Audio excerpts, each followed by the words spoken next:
I'm coming in hot. Coming in hot.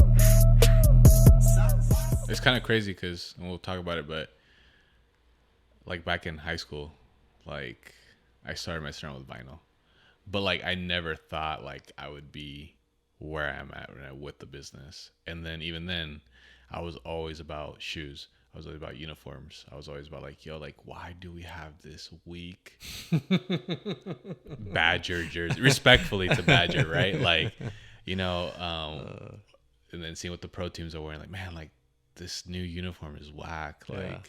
I've always had that, you know, and we can go into that. And so being able to like go for, you know, even when I was in college, like my wife worked out with Gen X, so like being able to use the heat presses there for free just to be with my wife. We were roommates, right? So she would work, so I get off practice and then I'd go there and I just work for free just to be there with her and then just do all their heat pressing and like, and so like just see it all go back and forth. Like it's actually super cool. Yeah. Reflecting on, you don't No, get to I mean reflect on that's it. Yeah. the stuff I love to hear, right? Like especially because like what we talked about, like in life there's so many different seasons and times, and so like now where you're at now, you're meeting a lot of people that only meet you now. So they see the shop, they see the raps, all that stuff.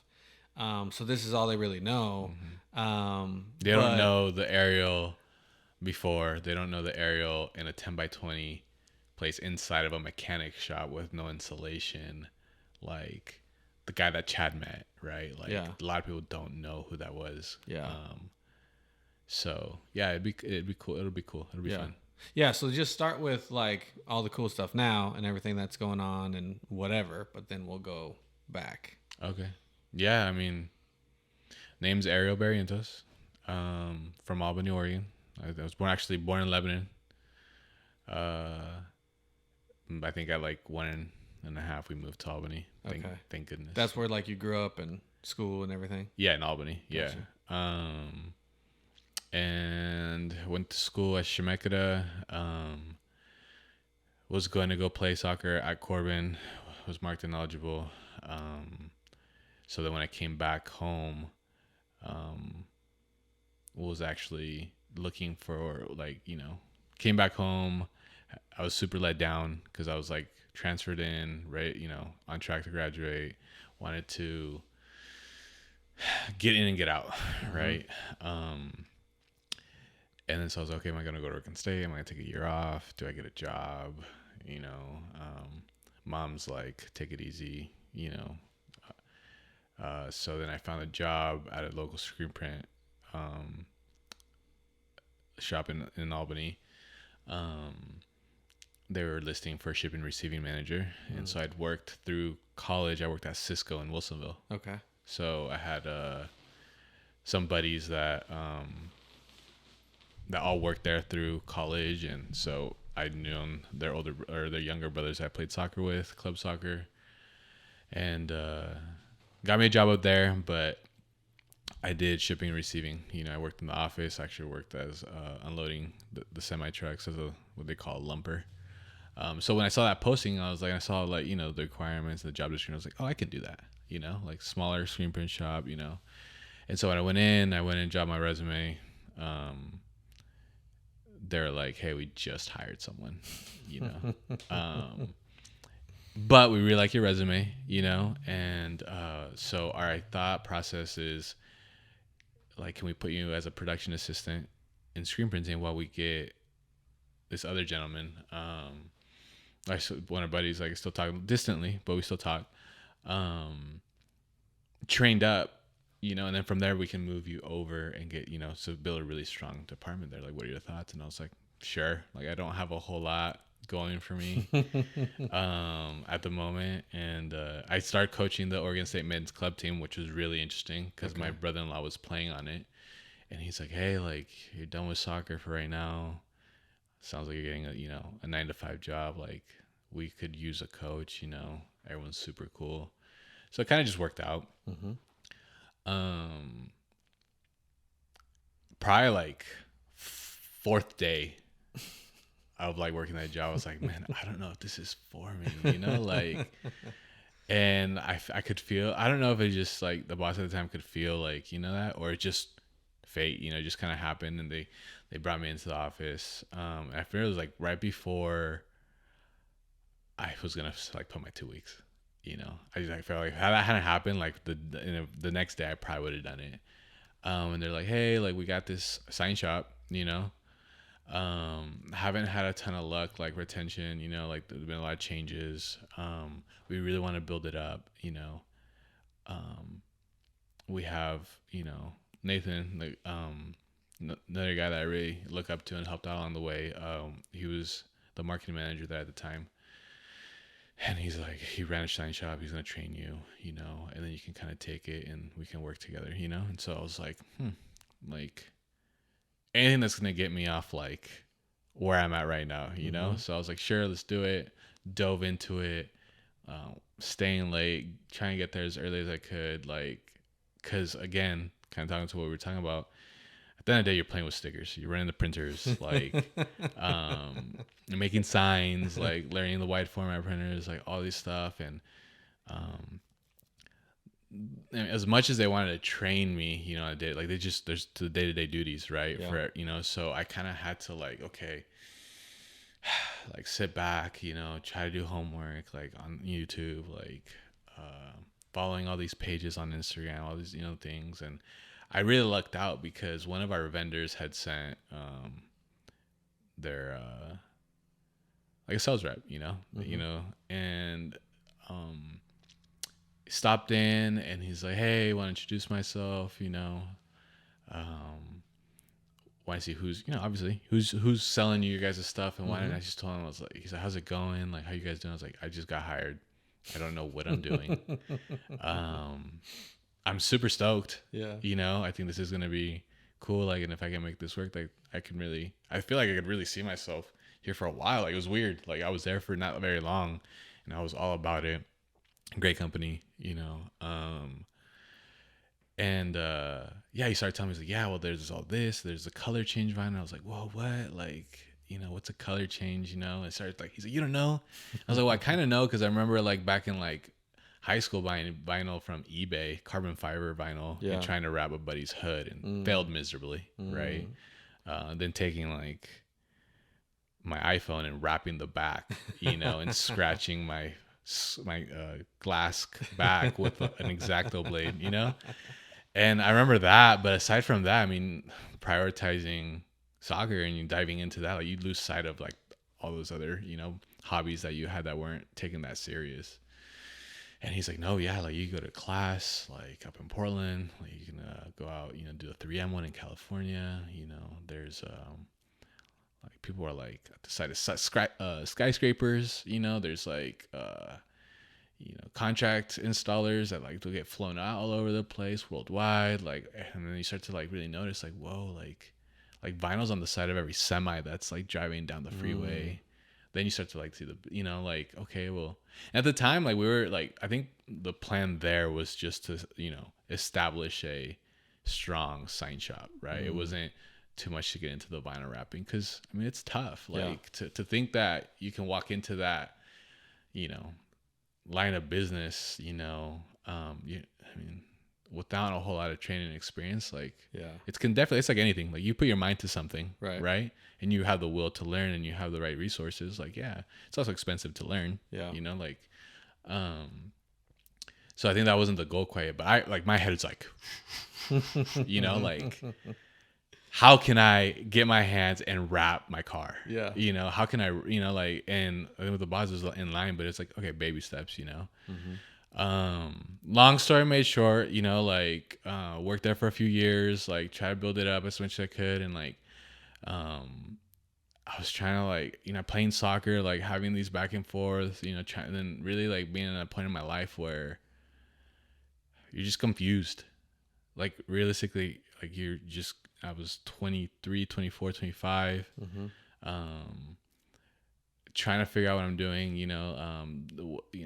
coaching, on the side, the, youngsters. And I really resonated with that really well.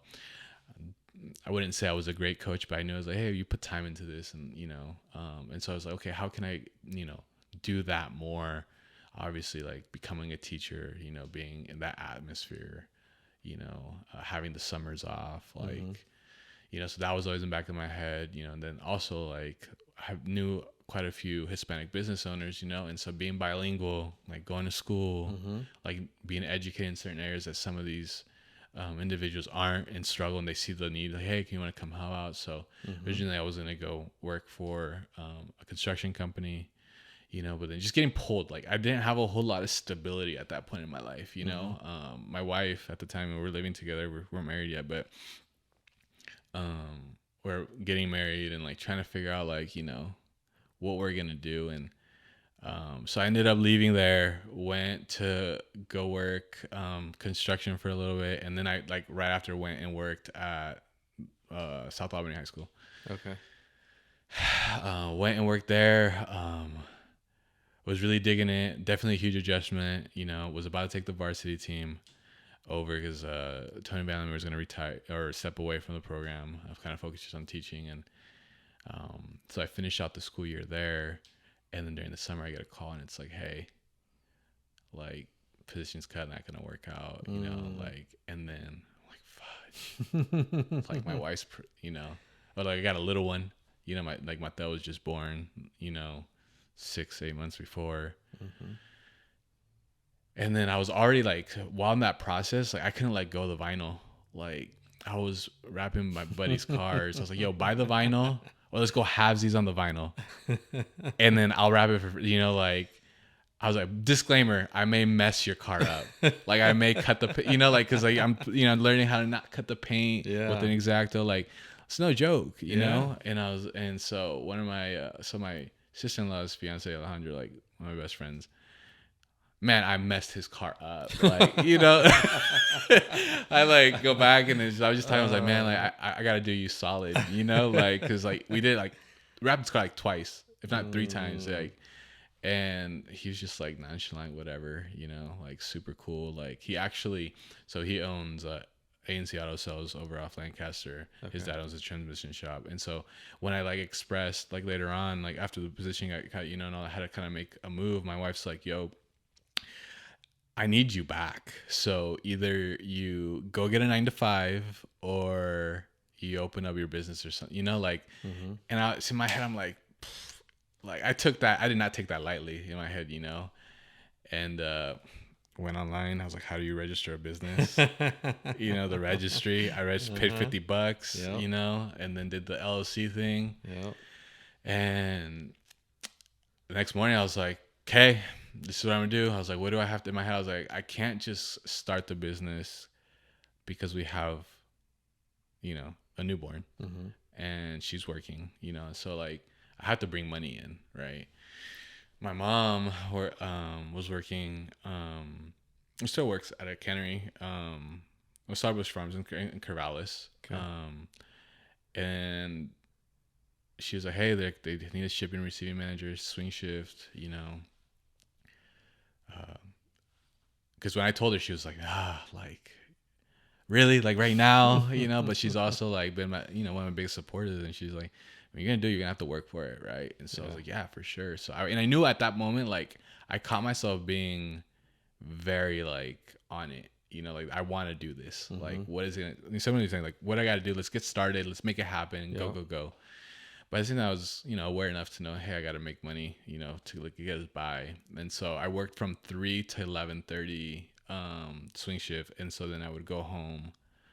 The wife would bring the kiddo at my lunch breaks, you know, and so I could see them, because then I'd go home, sleep, wake up at 5, 6, and then come up to Salem, you know, because then 100 rent, like they didn't even rent me, like they let me just open up, you know, gave me a little space, like, hey, it's not great, we clean it up, I won't charge you rent, like once you get your feet on yourself, like then we could figure something out, you know.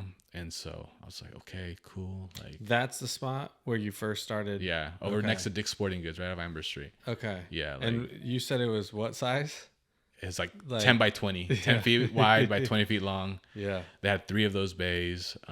They were, because they sell cars, they had someone that was detailing the cars from in those bays, but they're like, hey, we can. One of them wasn't even clean. It was just like a catch-all area kind of. So, and it was also the hardest one to get a car into because like you got to think the big bay door, and then you drive in, right, and then you have this narrow driveway, and then you can turn into the middle one and the third one. But it was the one where you had to go in reverse, right up against that bay door. Yeah. But we made it work. Anyhow, and I lost my train. No, so So you I was working, right, Yeah. and I did that for the first month, and I remember like first off right off the bat, it was just okay. I have no clients. Like I wasn't even really I guess you were I was working, but I was brainstorming like how like I did my 8 hours. Went home. I'm sacrificing this time with my family. My wife was working in the middle of the day, right? So, I'm like, how do I make this work? So I designed a business card, super bougie. Like I went on, I think I paid, triple of what like. Do you still have one of those? I do. Yeah. Yeah.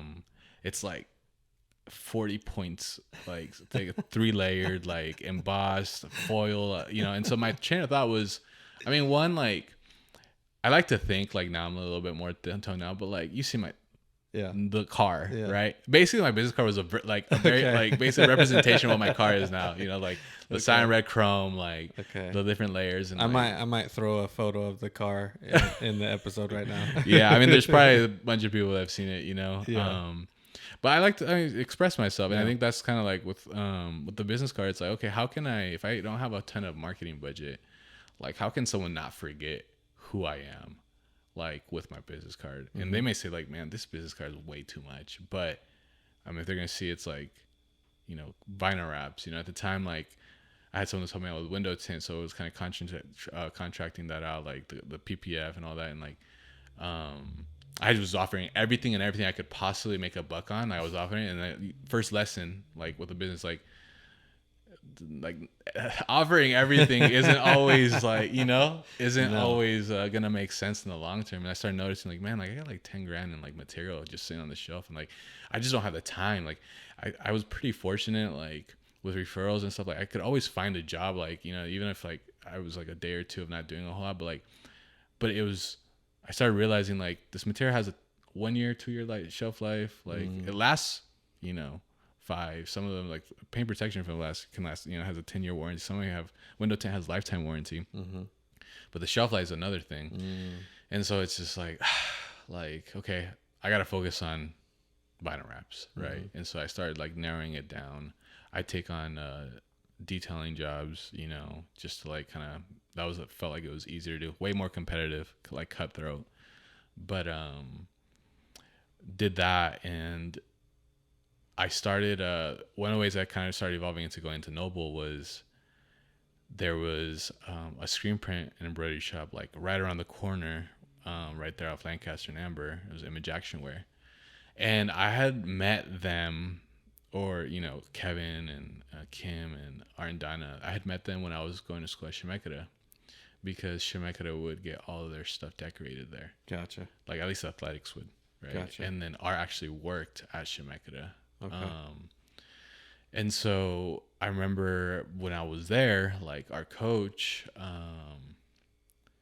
wasn't like a faculty at the school. Like he lived in Portland, did his business, he did consulting. And so I would always be the one like, hey coach, what's going on with gears? Like, oh, I haven't really thought about it. I was like, oh, okay, I can help, like, okay, can you go pick up this kiddo? Like, like you always refer to those kiddos. Like, I was like, yeah, coach, got you, and that's where I would meet. And then like, of course, being impatient, and then us putting in the order late, like it's like, yo, like, we go check in, like, oh, I'm gonna go check, see if it's done, even though they told me we got a week, 2 weeks left before we can turn. Like, okay, I'm gonna just maybe they got to it, and that's how Kevin got to know me and Kim, and I know I was like that one guy, it's so then circling back, when I run around the corner, like I had like one of my clients is like, hey, do you know where I could get shirts and t-shirts done? And I was like, yeah, right around the corner there's Image Action. He's like, I don't even want to bother with it. Like, is it cool if you help me out? Like, and I can just pay you for your time, since you sound like you know what you're talking about. And obviously working at the other screen print embroidery shop, in Albany, I learned some of like the knowledge of, locations and like, what to look for and whatnot, right? And you said your wife was working at Gen Yes. X, and you would come in and So scream. during that time, Okay. I guess during when I was Press. at Shemeketa, right, playing soccer, and my wife worked at Gen X. Okay. And I remember I'd finish practice like 7, she'd close, and then I'd just go hang out, shower, go hang out. And I just to make time pass, I'd be like, people would go in there because you can go in there and get heat pressed. It used to be like on the spot. I don't know if it still is or not. But then they taught me how to, use their machine, because every machine's a little different, the weeding and the temp and all that. And I enjoyed it. And then sometimes like I would work like 20 hours, like between the weekends and everything. And like the manager's like, every night we have a tournament like for indoor soccer, and like he's like, just pay me like half the price, just to heat press, or like, work off the shirts. Like he'd be super cool, try and like trade that off, because he felt, it was just to make it work. And so it's funny, like all these little things. And going even back to high school, I my high school coach at the time, he's like, the logo, like, wow, man, we need something different. And I think like I was just bored, and I used the Paint app on like the Microsoft, Windows computers. And I don't know how, like looking back now, how I managed to do it, but I took the Manchester United logo and I just like covered everything up, and then pasted like South Albany High School, like at the time we were the Rebels, now they're Red Hawks. But I pasted and I made it like our own. And then my aunt has a hair salon in Albany, and she had one of her friends that had one like a public desk, like and heat pressing business, like that was in that same spot. And so she taught me like how to do it. And so we got a PO from the school, and we had to order the jerseys. And so we just went and like they paid her business, but I did all the work, like because I wanted to, not because she didn't want to do it, right? And so that was a super cool experience for me. And so like kind of looking back, like those two scenarios with being involved with the gear. And I remember like we were supposed to fundraise like $100 a person, right? And then we had like our player kits at Shemeketa, it's like $300. I think I stretched it to like $360 per player, and I used the $100 that we need to use for fundraising. So like our AD was just not happy with it, and like, and coach like, took the blame and like bailed us out or whatever. But I remember I picked like, we're getting these shirts, like these shorts, like these, travel kits, like this bag, everything. Like we were looking good, like, and I like really enjoyed that, So like, and it was like one of those things like you would have told me at that time, like, hey, do you, maybe you should, instead of looking at going into business or like an MRI tech at the time, I think that's where my head was at. Like if I would have been able to pick that out and maybe explore options, then like who knows, right? But Yeah. Anyhow, going back like with some of my clients that were asking me to like, can you place an order for me? Like what do I do? Like, and then I remember walking into Image Action Wear, and after they're like, oh, I remember you. Like, how are you? And this and that. And like, good. Like, open my business. Yada yada yada. And like very like early, like into maybe the third time I walked in there, like they're in the process of selling their business. Like, I don't want to retire. Kids have gone elsewhere with it, and they're definitely in a spot where they're ready to retire. More, and she's like, you want to buy her business? I was like, no, not at all. And that's kind of how I had met Chad, like, cause he was down the street, and then one thing led to another. And I remember him saying like, hey, like, do you know anyone screen prints as well? Like, and then I don't know how the conversation originally like, happened, but he was like thinking about like buying some equipment. And I think he mentioned that he'd worked for someone in town years before. And so he'd like always like thought of like, his network and, putting, some of Jaren's friends and, or, like, but again, he's running his business. So like, that's a lot to take on. Right. And then that's when I told her, like, well, there's a business down the street that's for sale. Like, so if you're interested, like, there's that. But in my head, I'm like, not really interested. And I just, those late night thoughts like hit, and like out of nowhere, like my whole like thought of buying that business, and I had no means to like even like think about it because I needed to focus on, my vinyl, and like growing that. I hit him up like a couple of days later. I was like, hey, like, you have time to chat? And he's like, yeah, what's up? You know, and I think the conversation was like, I was like, if I were to think about buying something like that, like, you know, like, you have a business, like, what advice can you give me, you know, or like along those things? And he was like, oh, you know, like, started talking about obviously like all the bare minimum things that you need to like take into consideration when like buying a bit. And it was like all gibberish to me. I was like, okay. And then the idea of like, you know, him kind of investing to help me get started, you know, and all that. He wanted no part to do, like, be in the day to day. Yeah, Like, the I operations. think he genuinely wanted, and he could say like, wanted to help me. You know, I think he saw something in me. Yeah. You know, something very like, yo, this guy. I mean, I don't know what he saw, right? But I can only imagine. And we kicked it off very well. All the guys at the shop, and he was able to round up, you know, some funds between him and some of his friends, and be like, yo, let's go after this, you know. And so like there, I was like, one thing led to another. I was like, man, look for a spot. Obviously, like, explored kind of like renovating the spot I was in to kind of like help out, you know, where I was at, but make it make sense, you know. And like there's a lot that went into that, you know, like, you know, renovations like racks up, and not even that it racked up. It was that did it really make sense, like, right? And then the location, like, one of the things is like the walk-ins, like the walk-in traffic versus, you know, I was just like, I need to be somewhere industrial around businesses, you know, to where the walk-in, like, someone has to really come out to like necessarily, you know, struggle to find us, but like somewhere where it's like, hey, like, we're not right on Lancaster, because sometimes the walk-ins, you just don't know what to expect, right? And we weren't a Genix, like where you could walk in and get a t-shirt done, right? Like, you want to do some general bulk, right? And at that point, I could not believe like what I was getting myself into, because if anyone would have asked, like, looking back, like, you know, I didn't want employees when I started my business. My whole thought was like, maybe one day, like, I'll get some, you know, a youngster that like maybe doesn't want to go to college, like, you know, that's, you know, needs kind of like in between. Maybe like I could teach him, we could kind of grow some, but just be like a small shop type vibe, right? Because a lot of like big like recognizable wrap shops in the industry are small. Like, it's not like a huge operation. And obviously there's the ones that, you know, have 10 employees, 15, 20 employees, like, which is crazy, right? But being young and not all that experience, like, that's not who I thought it'd be. So then to go in and turn and like dive into like an industry that like I don't have a ton of knowledge in. Maybe it was like making myself believe that I have that, like, I could figure it out. You know, I remember just like the evaluation of like just trying to appraise a business is like a whole, like, that is just in itself is, you know, because then like I think because I caught myself wanting to buy, like, I was sold on buying this business.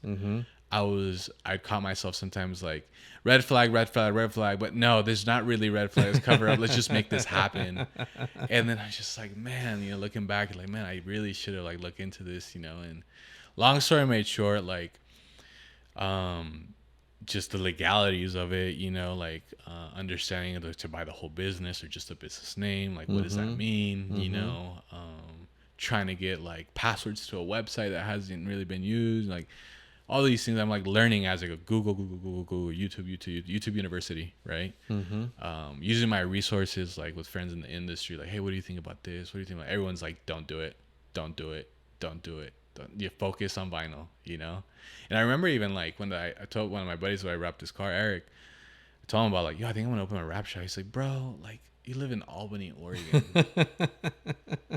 Like, no one's gonna pay you $2,500 to wrap their car, you know. And some of my close friends too, like, I know like it's almost like hits them in the gut a little bit at times, because like when I would tell them like, yo, I'm gonna open a vinyl wrap business, you know, like, I'm gonna wrap cars for a living, they would like, what does that mean? You know, like, oh, okay, what does that cost? Like $500-$600? Like, no, dude, like, the shops that charge like 4, 5, 6, 7, up to 10 grand, you know, like, and they just laugh, you know. Okay, Ariel, you know, like, yeah, like, let me know how that goes, type of vibe. And so like those same friends, and I think some people could say like, oh, they didn't believe in you on this, but like realistically, like, I view everyone as like, everyone's in their own space, right? And so it's not always that it's like a hate or a put down. It's just like, if you don't understand, you don't understand. You know, like, you don't know what you don't know, right?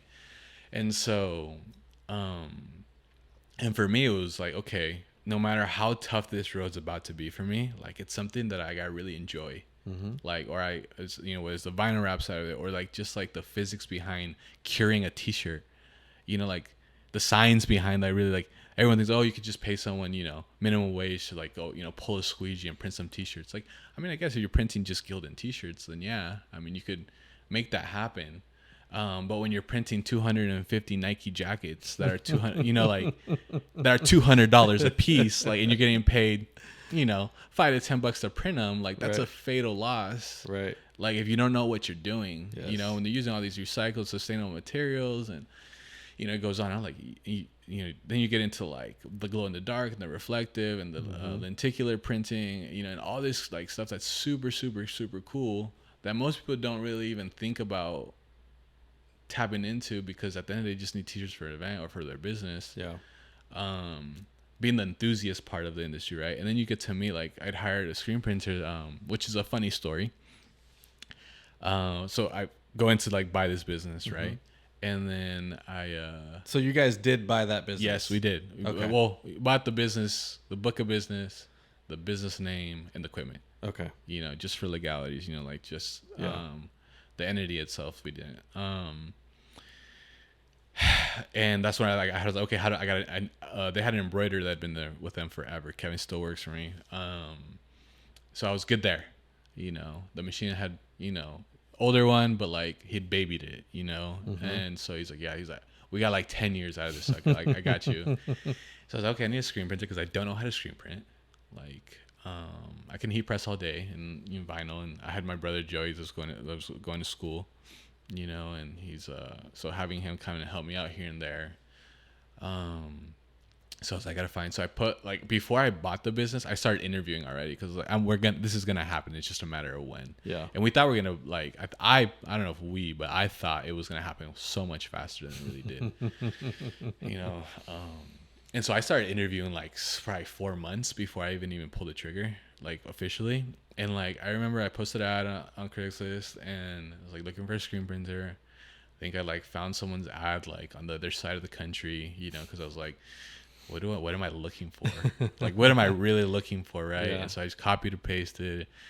And the first person that like sent in like a resume and like email through Craigslist was like overqualified.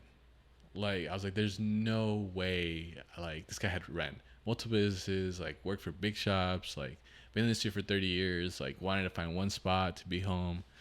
I was like, can't afford them. There's no way. Yeah. This is like a legitimate, like, enterprise level company, like a manager for that company. Yeah. So I didn't even reply. No courtesy.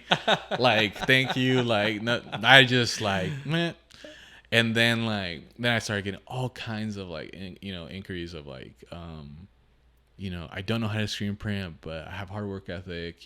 Basically me, someone would be like me applying for this position. A couple of people that had some knowledge, but couldn't carry like all the duties. So here I am, like, how do I pay someone? Not a whole lot, because I can't, and I don't really have a solid book of clients. But like, how do I get someone that like eliminates me from having to do the work? Super audacious, right? Like, looking back, I'm like, man. And I was like, not having any luck. I think I had interviewed like 20 people. And I was like, man, like, this is not a right fit. I don't feel good about this. I'm like having second thoughts. I'm like, what am I gonna do?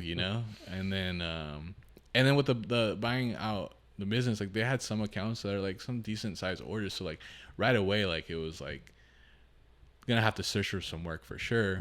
But like, I'm not gonna be able to make this happen by myself. Like, I'm not gonna be able to learn how to do this. Nor did I really have the intention to. And Scott, which is who I ended up hiring, Scott Ottoman, he emailed again, hey, just following up. This after I'd interviewed like 20 people. And then I just mentioned, oh yeah, hey, we're just waiting to take it.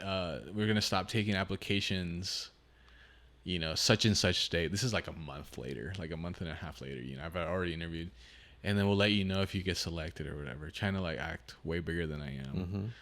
And he's like, awesome, sounds good, like very responsive, like straight to it. And I think I entered like 3 more people, and it was like not a very good experience. I was like, oh my gosh, like I was like very discouraged. And he emailed again.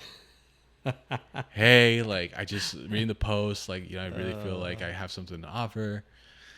So all right, Starbucks, like the area is under construction. Like, can you meet me at 9 a.m. such and such day?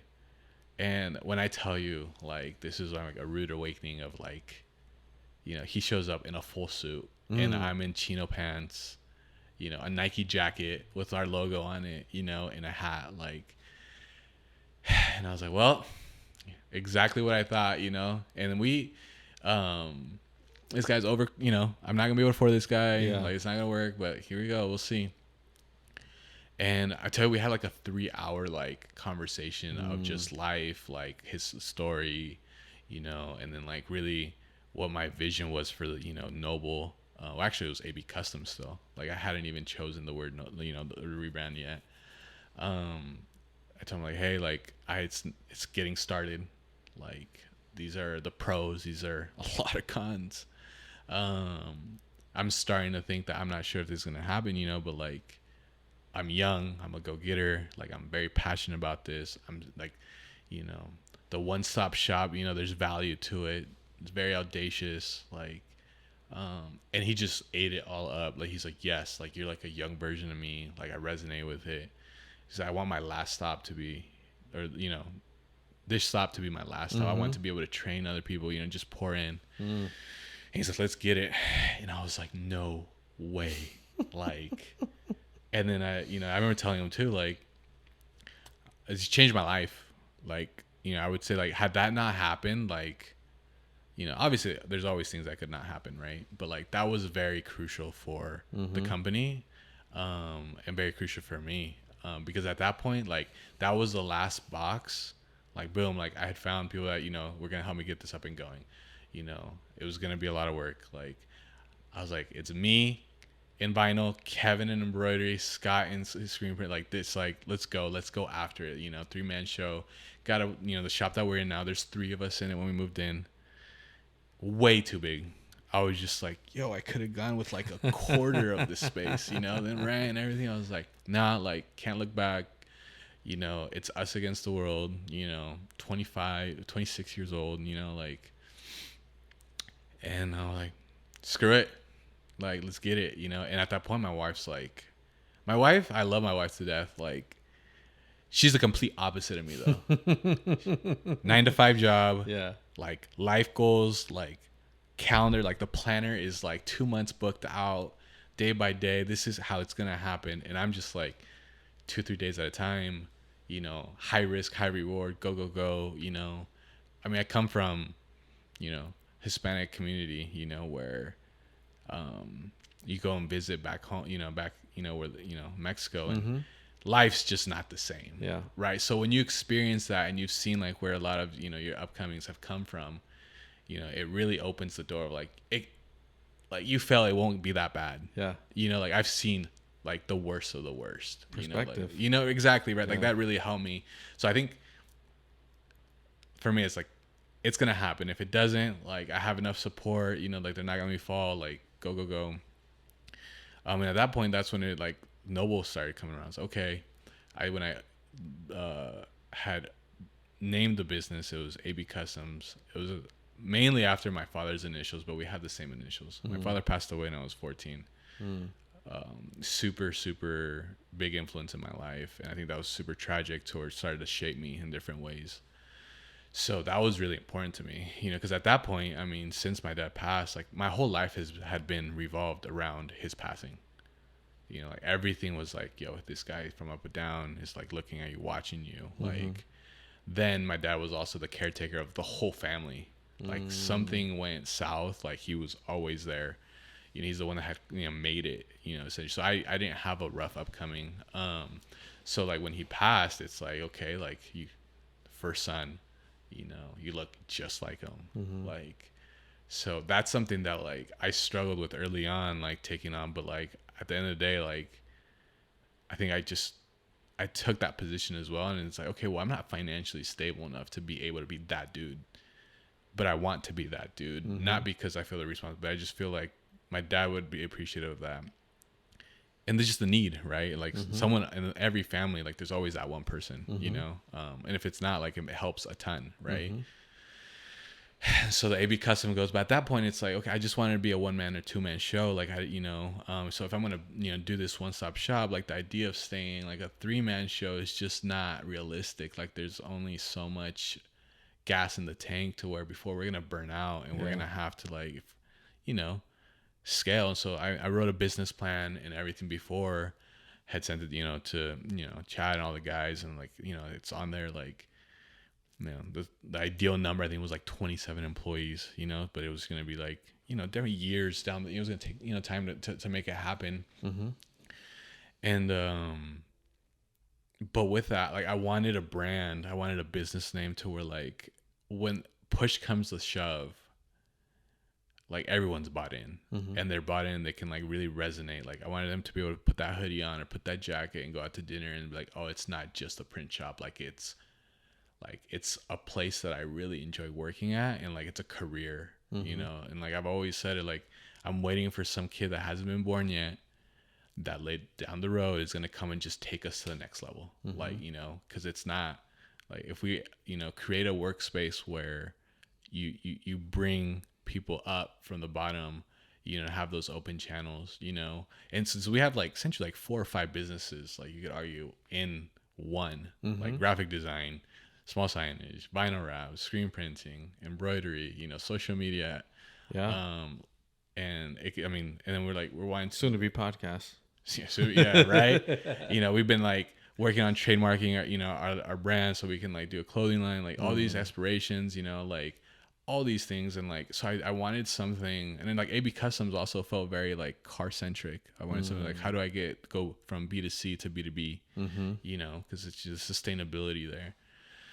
I think we played around with several names, but like, I hired someone cause like, I taught myself how to use Adobe Illustrator, and how to create logos. And I was having to do that for some of the clients that didn't have the budget or wanted to, saw the value in spending, a good chunk of change on a solid brand, right? From start to finish. And so I was trying to whip things out. Like, but I didn't want to create our own logo. Like I wanted to be on the other side of like, okay, am I that high maintenance client? Like, am I like, am I not asking enough questions? Cause like, are they going to be able to deliver the vision that I have? Yeah. And so they actually like took me through the whole brainstorm process of like, okay, like let's do a research analysis,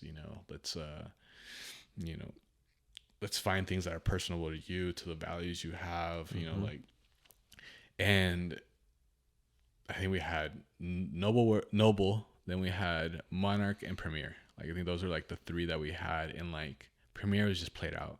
Right. Like, not that it's, just, I'd seen a lot of it, right. When we're doing the research analysis, and I was like, I like it. It's like a solid, like, business name, but it's like, like, and then, so then it was back to Monarch and Noble, and like the Monarch was cool, but too many people told me like, I think Butterfly. And I was like, yo, it could be a super cool logo though, brand, like, and then you really, go back into the, the meaning of Monarch and everything. And then, so then Noble, and I was like, okay, cool.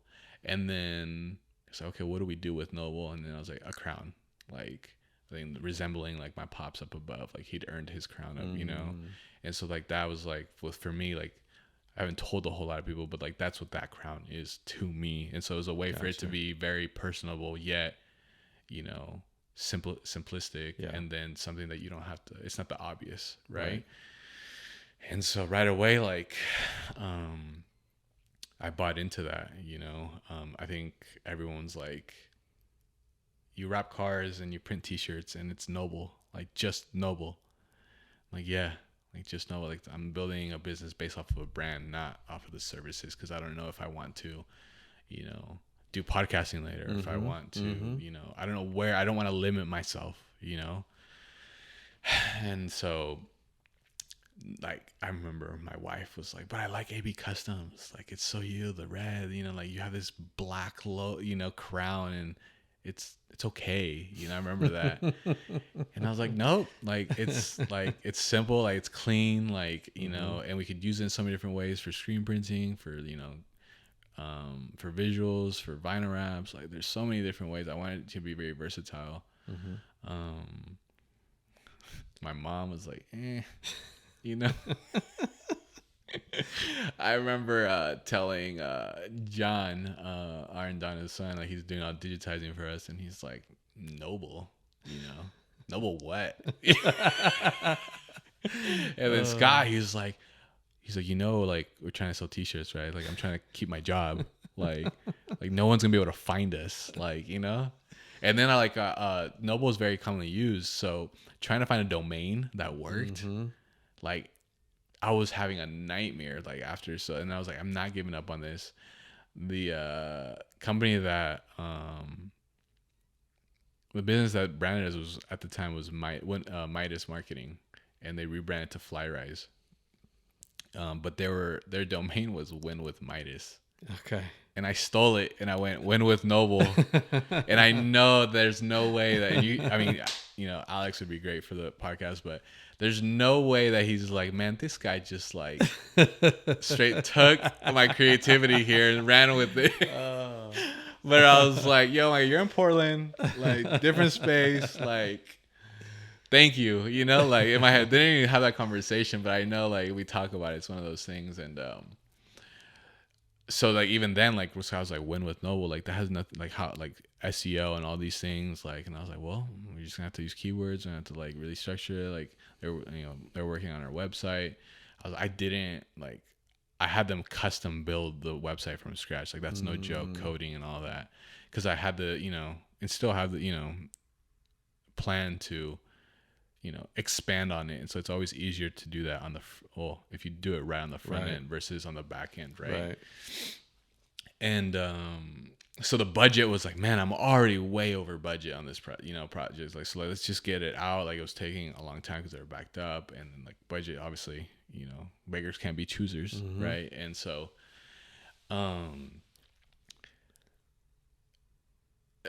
long story made short, like we just my theory was listening to Gary Vee. He was like, yo, put out content, like don't have to be pretty, like just blast it everywhere, right? And then we started buying a ton of like blank treasure hats. Like, okay, every time someone buys from us, like give them like 4 or 5 for their guys. Like, you know, I think even when we went to Import Face Off, that's where we like launched the Noble brand, like reveal. Got a booth there and everything, and like I think we gave away like 150 white hats with the black Noble logo. Like something about the Noble logo on a trucker hat like looks solid. We put in black t-shirts, you know, and like we just gave them away. Like the booths around us were selling their stuff, and we're over here just handing like shirts and hats out like candy, and like no one's buying stuff for them. So I felt bad in that sense, and like, but it was just like I'm just trying to, you know. Somewhere local. I know the Portland market was just not obtainable at that time because we had no real business history. You know, like we needed to build a following and whatnot. And I knew like that was going to be the closest area, like to where because there was not a whole ton of like car shows here in Salem. A lot of the people that have been on here, that is a part of their story starting is free. Like Cole that you listen to, Orthodontist, started like giving out free information about that. Most of the Zach Stone photos, he literally like gave advice. I made a reel out of it, which was when you're starting, ask someone that has a business or has a need for photos. Kind of like the dude you're talking about with you. Go take photos. Be like, here's my product. And then if they're like, ooh, I like this, then if they want some more, then charge them something. But so many of these conversations have been, well, I just gave some stuff out for free at first. And that's all Gary talks about, right? Yeah. It's like, yo, like you want this and you go put yourself out there, sacrifice it, don't get, you know, it's just like, and you have to like find that like happy medium, like, you know, or like how dedicated are you? Because it's just so black and white with him. You know, it's like, okay, you want to open a random wrap shop, but you don't want to go work another job in the meantime, and you just expect it to happen. You're like, well, yeah. It's just like, you know, like, and it's like, okay, well, maybe this isn't like, you know, so that's kind of like ruining it anyways. But so giving out the t-shirts, I gave the t-shirts, and then from there, like that was a huge success. Like people were following the page, and that was the thing we did. Like a free root wrap if you signed up your email. So we could put you on a newsletter. Had no newsletter, but he was like, I'm going to make one eventually, right? And then we did like buy a $10 ticket for a chance at a free wrap. You know, because like we'd see, like I remember seeing like 80/80, you know, doing free like buy a T-shirt or like and something off their website, and you get a entry to win a car with like 50-60 grand or whatever, right? Okay. And so I took something off of that. So in my head, big lesson. You're not at the biggest car show. No one knows where the quality is. Like, you have a cool branding, I guess. You have a backdrop and whatnot. And a canopy and all this. But, like, I was like, yeah, if all we got to do is sell, like, so many tickets, and then it pays for itself. Yeah, I think I sold, like, 15 tickets. So I basically gave a free route. And then you can't not, like, follow through because then that hurts your credibility, right? Right. Like, man, well, here goes my, a wrap for $150, And so yeah, guy Tito from the Hillsborough Beaverton area, like he had like this wide body, it's a Hyundai Genesis, yeah, and he brought it down and we wrapped it, and I remember like Chad had like, had a network, right? So like just trying to like reach out to subs and get to know them and what they needed. And so like more or less like we had like, I didn't start from nothing I could say, right? Like I had support in that sense, like to where like I didn't have to build some of these connections from scratch, because otherwise like it complicates things so much more, right? And I remember after wrapping that vehicle, like then it was like we were starting to get exposure up in that area, and then for me it was very important, like even with the vehicles, I learned this very quickly, like some other shops, like when I was in California to get my certifications, like some shops take really cool photos but their work wasn't like solid, right? And start knowing, man, they have 45,000 followers, like they have all these cars, like so if I can get, and I knew like I was starting to get pretty good at, at wrapping, definitely not like finished product, but like if I can just like get nicer photos, kind of like you're saying with, like the quality, right? At least it's going to get people in the door. Right. And like, I like to be able to sleep at night. So like, I definitely would like try to be as transparent as possible, some projects that are big projects, like, like this is kind of where we're at, like, and most people, they didn't flinch, like, yeah, like, I dig you as a person, I dig what you're trying to do, like, and everything, like, let's go. And so that's kind of like what I'm telling you, like how I met Peter, messaged me. He's like, hey, like, I feel like you could, with a little bit of help, like could really help your business thrive. And then, so yeah, like I had to wrap 2 cars or 2 specific cars that I wanted to shoot. And then we brought a third one out, just to wash it. And then the Saturday morning, washed the cars, and he came in and kicked it off super cool. Didn't recognize him because like I was telling you, I thought like he was someone that he'd done family photos, so I thought he was like the dad in the photo. Came in, I was like, yo, like who is this guy, like I actually had Ellen was Friday, the 2 people before that, Kara and Malik, when they got here, they had no idea what I looked like, because on Instagram I haven't put myself on there yet. And I hadn't really thought a whole lot about that. I've just kind of put clips of everyone that's been on here. And so Kara thought that Jason Conrad, because he had been on and they know each other, she thought he did the podcast. So she comes in here and she's like, thrown off, where's Jason? And I was like, Jason? And so she was like, yeah, Jason Conrad. And I was like, nope, I do the podcast. I had him on the podcast though. And her business is social media stuff. And so she was like, yo, you need to put some stuff of yourself. Like, I had no idea it was you. Well, it's funny because like on our stuff, I don't come out a whole lot. Yeah. Like, I try to make it very centric on like our employees, like in the, the work that we're doing. I have noticed that. Yeah. If I'm being transparent, I think like the camera shy, like, as well, like plays a factor to some degree. Like, it's one thing to like say, yo, I'm very outgoing. Like, I feel like I'm very outgoing. Like, growing up like class clown, like, you know, with my friends and buddies, like I'm gonna expose you. Like, you know, if I'm comfortable around you and you say something, like, I'm gonna expose you. I'm that guy, you know? And but then you put a camera, like I remember we were doing like a while back for a giveaway or something, and man, it was like 30 minutes of like, nah, this isn't good. Like choking up, like super shy, blushing, like it's just different, right? I mean, when I started doing all this, I've never really been in front of a camera. I've not had microphones in my face. I've not had lights on. So it took a little while to like just get used to like try to talk normal, even though I have headphones on and a mic and cameras looking at me. But yeah, it's different though. Like there is still an element that like when we're out there just talking, it's a little bit different when you know you're being recorded and No, yeah. I mean, and I think that's going back to the photos and everything, like once we started getting like solid photos, like, and then we would get, you know, chance to bid certain projects, then you start to like mess around with the pricing, like where, you know, how much value are you actually adding, like where's your skill set, like that was a big learning curve for me, you know. Then like, okay, this is what the market's charging, thinking this is what I can charge, but this is my overhead. Like that was a rude awakening. Like that took me a while to really understand, like especially like in the screen print world, like in the embroidery, like if you don't have a solid brand, or you know, can turn things very quickly and have this professionalism, like you really fall in this like category of like, you know, there's not most people like, it's a t-shirt, you know, it's a hat, like I just need it done, right?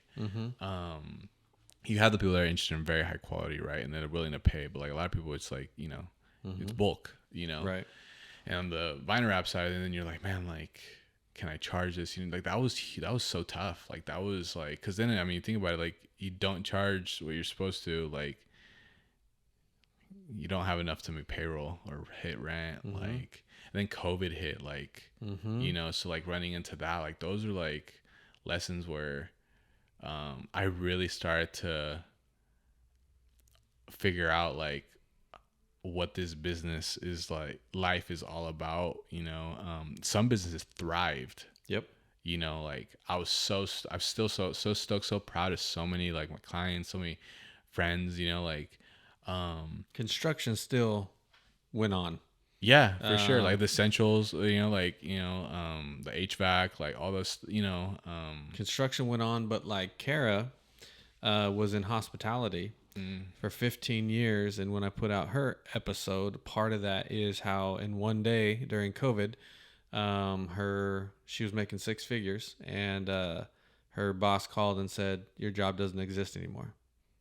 Snapping the finger. Just like that. And then it was, well, what am I going to do?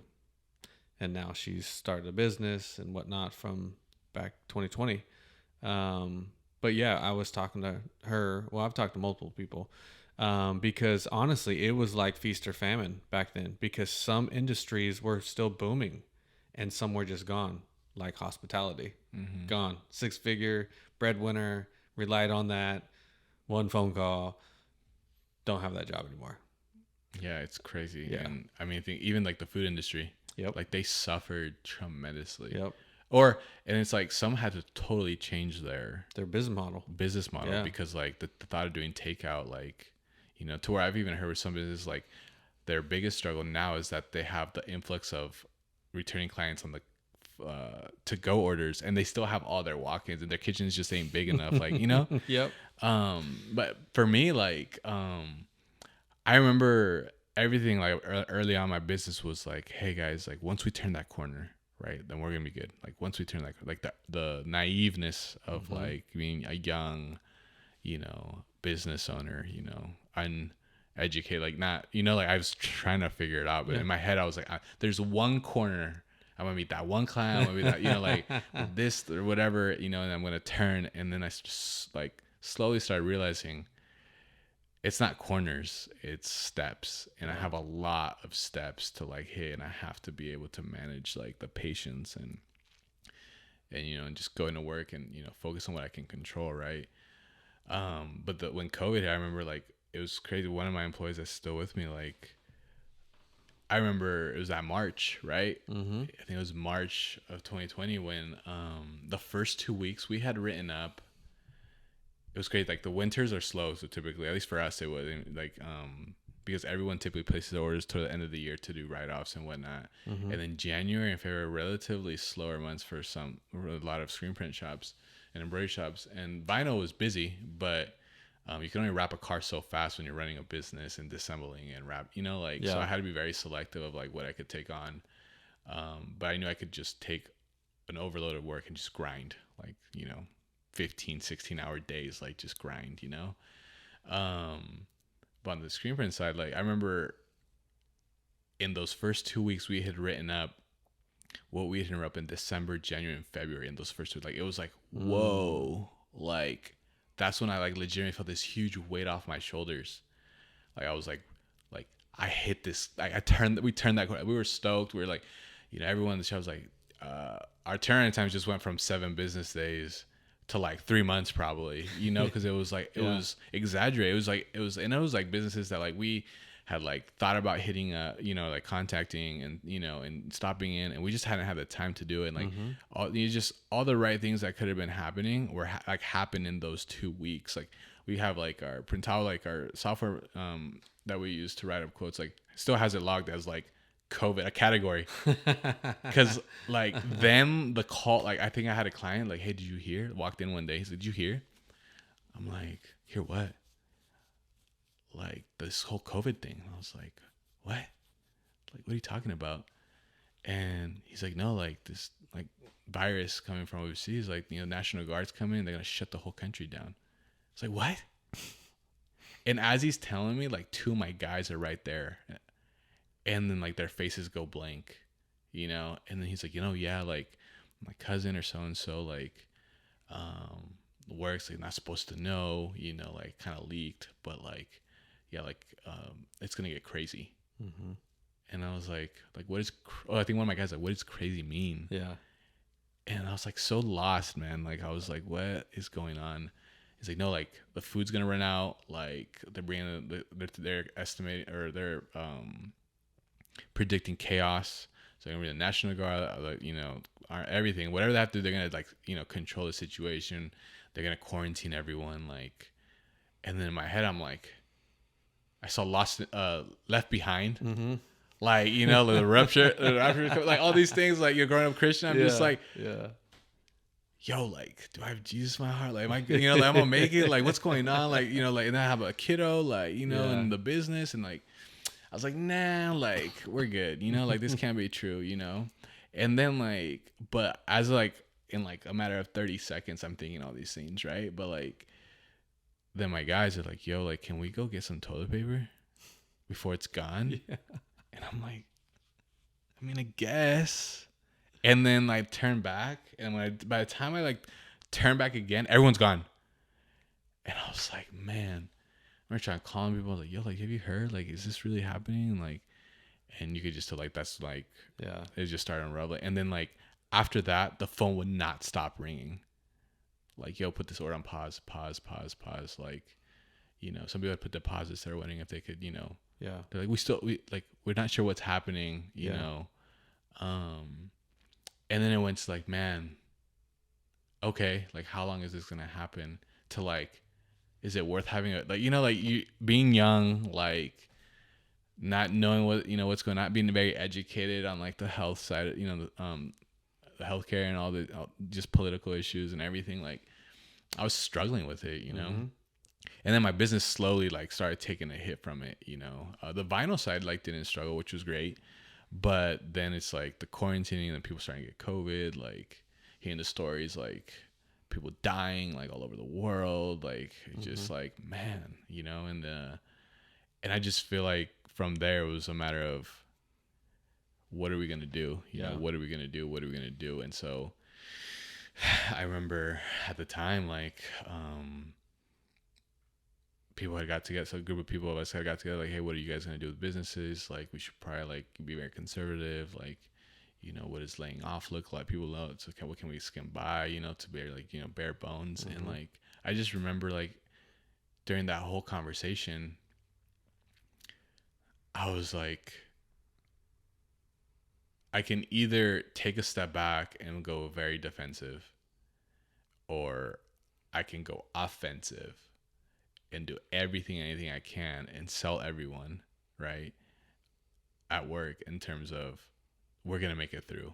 And when we do, we're going to be a business that, made it through and, can thrive off of making it through. Because, I mean, there's a lot of smaller shop. Like, we were a small shop, right? Yeah. So, like, you can only hold on so long, right? Yeah. With overhead. Like, if you don't have a lot of overhead, and you're doing solid, like, I mean, but that wasn't us. Like, we had a lot of overhead, a lot of people depending off their jobs.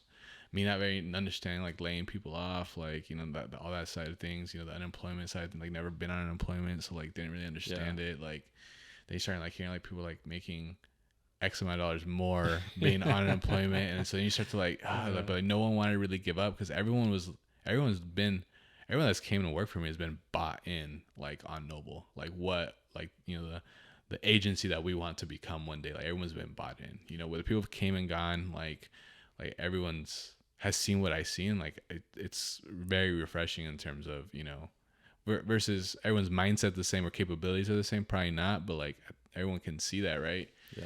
And so I remember just going, and again, being young and not fully understanding, like, the consequences that can come with, like, going all in this type of,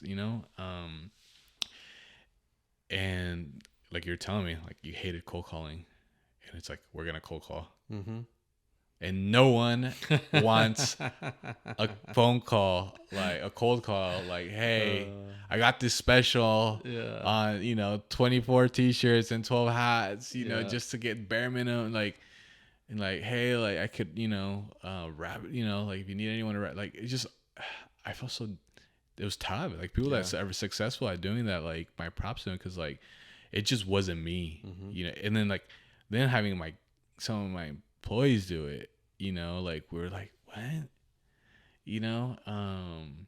so I was like, this isn't gonna work, and so that's where, like, I dove into social media. Like, it's like, okay, we have to try and do the best that we can with the capabilities that we have, and then, like, we try, like, doing, okay, can we do another source of income? Like, can we do a clothing? Like, so many people were, like, fans of our logo, like, yo, like, this just looks so clean, like, we wear hats everywhere. Like, you got to the point, I remember, like, before COVID, like, me and my wife were at the casino one time, and she's like, hey, who's that?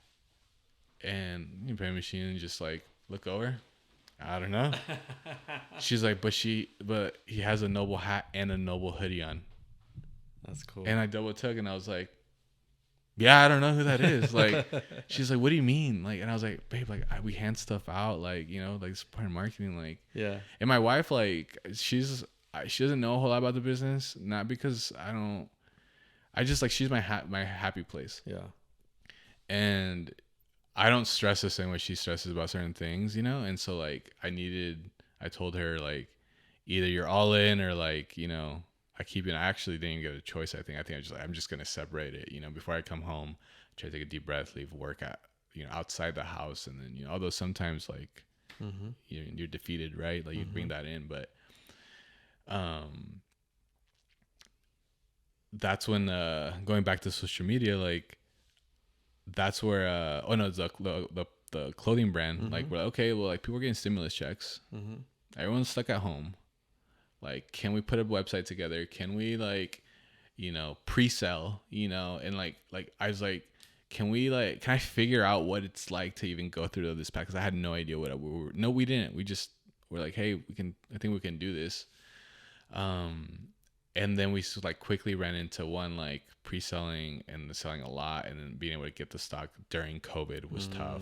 Yeah. Like, it's just not a very good recipe. Like, it's very tough to do. Not to say you can't do it, but for us, like, it was on top of running a day-to-day business and everyone having their own things. And then the trademark was a huge lesson. Like, then we started seeing, like, people on other side of the world, like, and then, like, people in even the United States, like, using our crown and Noble, like, with, like, if they use their business or Noble mentality, and they had our crown, it was like, what? Or, like, our logo, and it was just like, so, like, having to, like, school myself up on that, start that process, like.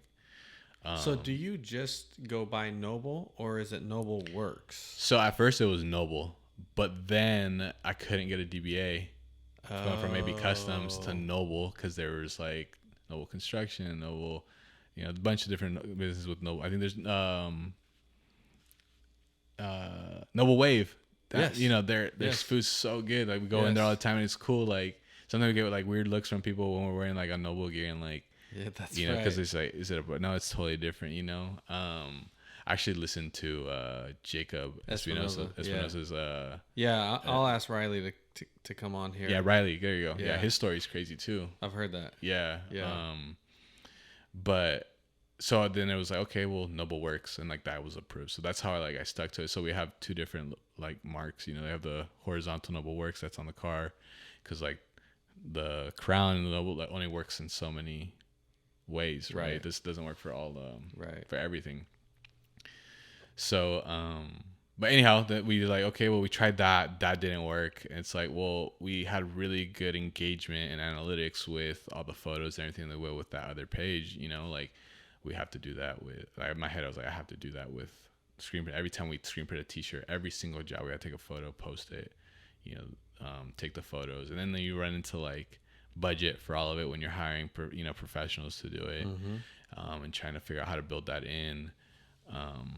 So it's been, and then now like to where we have, you know, videos on YouTube that have hit, you know, 30,000-40,000 views, you know, cause you know, we have, you know, photographers and videographers on retainer, you know, that help out with that stuff, like Vanessa, media, marketing communication manager, that like edits, you know, like coordinates everything, and like will, you know, work on the reels and stuff like that, you know, cause you collect so much content, right? So you have all this, what, you know, the creatives have and give you, and then you have all this extra content. Yeah. So that's been one of those things where we've been very passionate of like, okay, this is one, I've tried to like root my business around obviously like my vision and like what I see best, but I also try to like pick the strengths of those that I have within to be able to maximize those, you know, like, so I honestly think if we had someone that was definitely like very, very, very passionate about the clothing brand, like that would excel a little bit more, you know. Vanessa, like when we hired her, like coming right from college, like, you know, graduate U of O, she wanted, you know, be into that in the industry of like social media, you know, public, it's I'm blinking, PR, you know, for like bigger companies, right? So then that's like, okay, well, come, you know, my sister, you know, so they come like, you know, figure out, you know, how we can get our social media, our engagement, you know.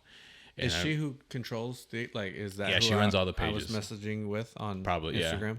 Yeah, I used to, you know, message him, but it just got too much, Yeah. you know. And so I told her, have control. And I mean, I can log in and just to filter if she's like taking days off or on vacation or whatever. But it's also cool for me to see it from just a consumer on my personal page, like, oh, yo, like we did that, like that came out. So sometimes like they don't even show it to me because I mean, they have strengths, right? Like Vanessa has strengths, like Steve and Peter, you know, Andres helped us out, Aaron, like all these like, creatives, like some of the people that have screen printed for us, or like I know like Angela as well, like they're creatives, like they, you know, and so they have side hustles, like, you know, they have their cameras, like they have their different styles, you know. And so for me, like running the day to day and like having all these things going on, like suddenly you get home, like, and you just, you know, after you put the kids to bed, you're on there and you're like, whoa, like that came out super cool. And that's a super cool experience for me because from the beginning, going from maybe custom to Noble, I knew I couldn't do this alone. Like there's just no way.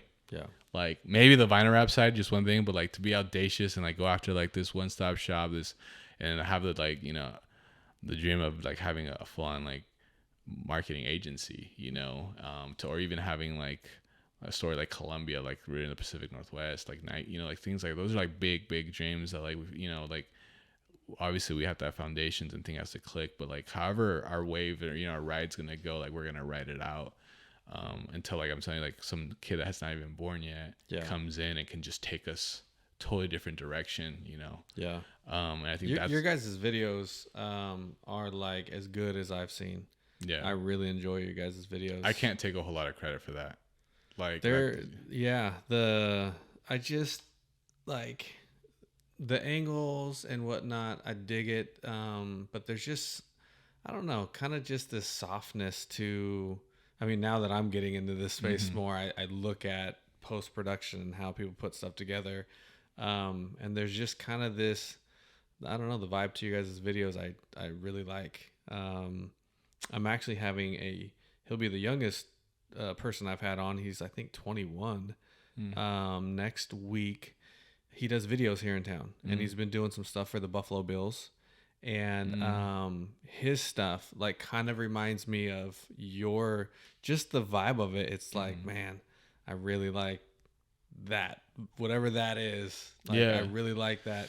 Plus, in your business, I think there's a lot of businesses out there where if they kind of did what you did, because I think a lot of people, they get used to, let's just take a painter, for example. They paint every day. And to them, it's just, I do this every day. There's nothing that cool or special about it. But to people that don't paint, there's a lot of different facets to painting where if you showed a video and did it in a cool kind of creative way, that could be like, yo, that's pretty sweet. Like, I didn't know you had to cut in right there and then tape that off like that. And makes your life so much easier. Yeah. Yeah. But like, I like painter, I know a lot of contractors, and I feel like they're just used to, like, that's just what we do. But I'm always like, yo, but a lot of people don't do that. So if you show them like what you're doing, like the wraps and stuff, like when I watch your videos, like that is really interesting to me. Like disassembling a vehicle, because you did a Lamborghini, right? Was it like an army green? Yeah, military something? green. Yeah.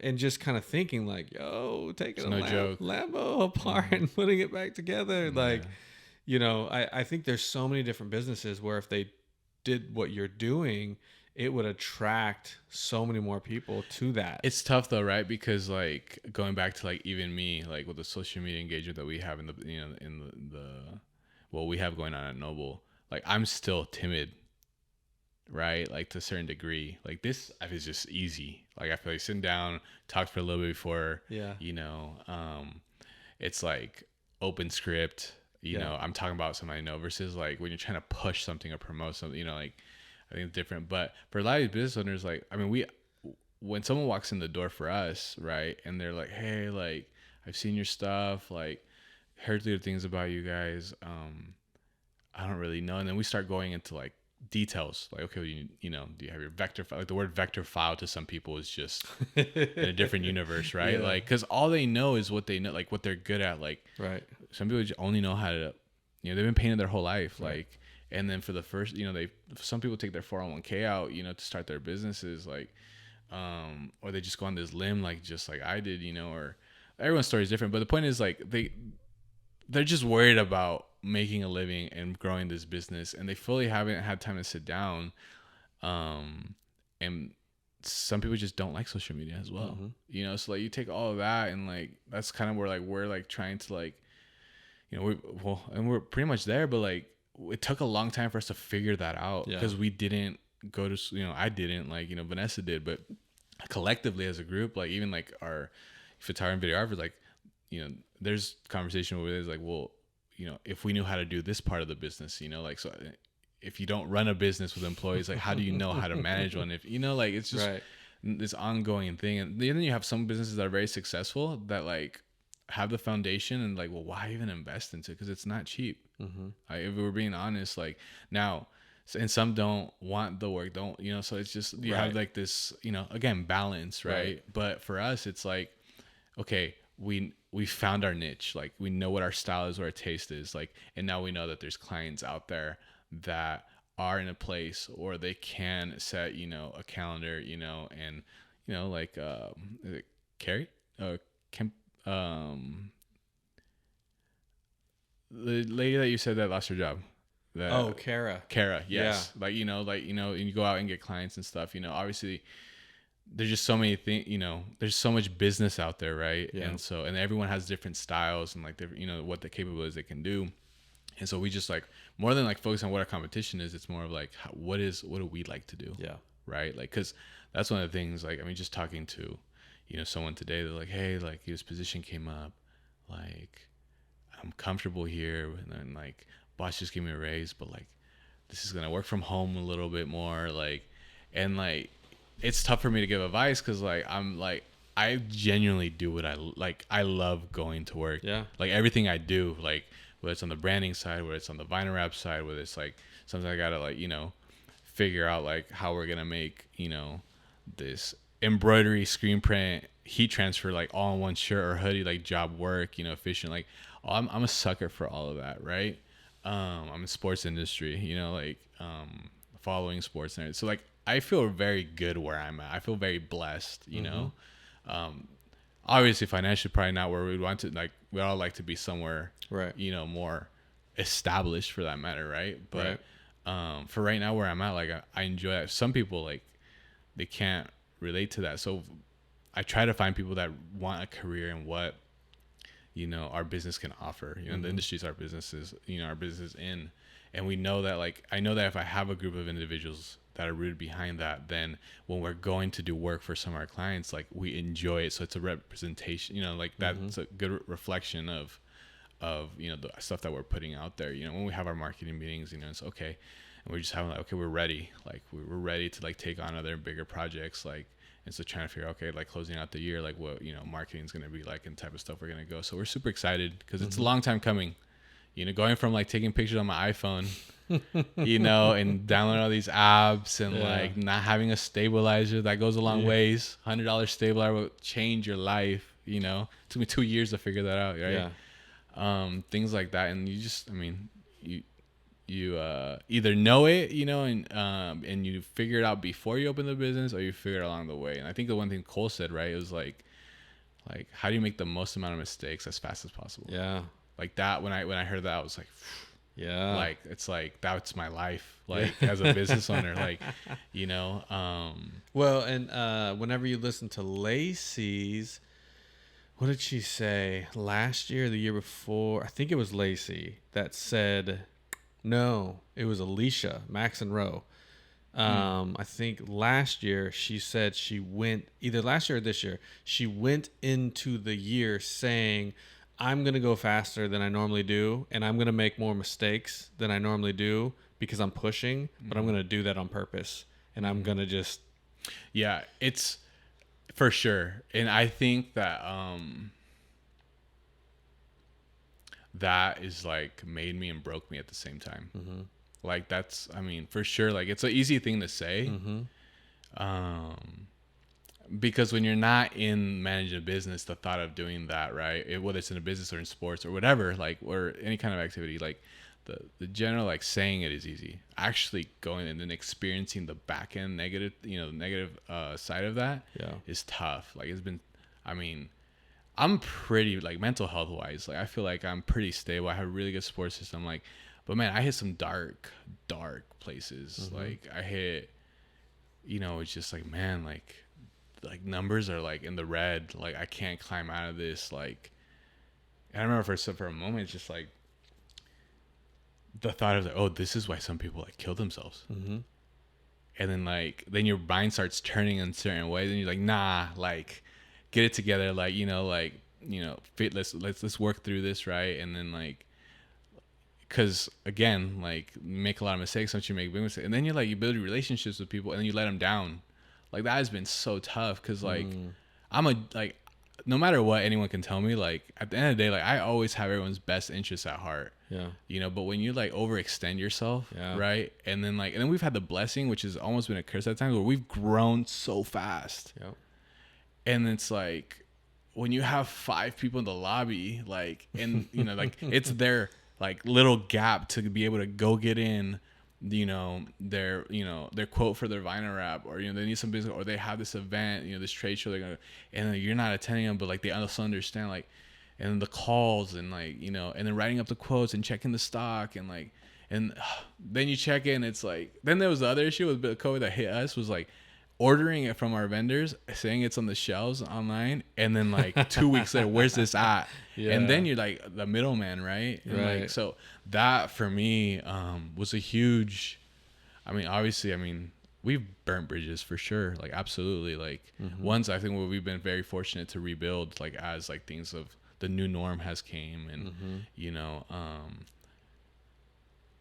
but yeah, that's like for sure. If there's any advice I tell, like, you know, people that like ask me, you know, like what advice you have, like, yeah, obviously, like I and still am like trying to make the most mistakes obviously as quickly as possible to get to where I want to get to, which I still don't even think I know where that is, if I'm being honest, right?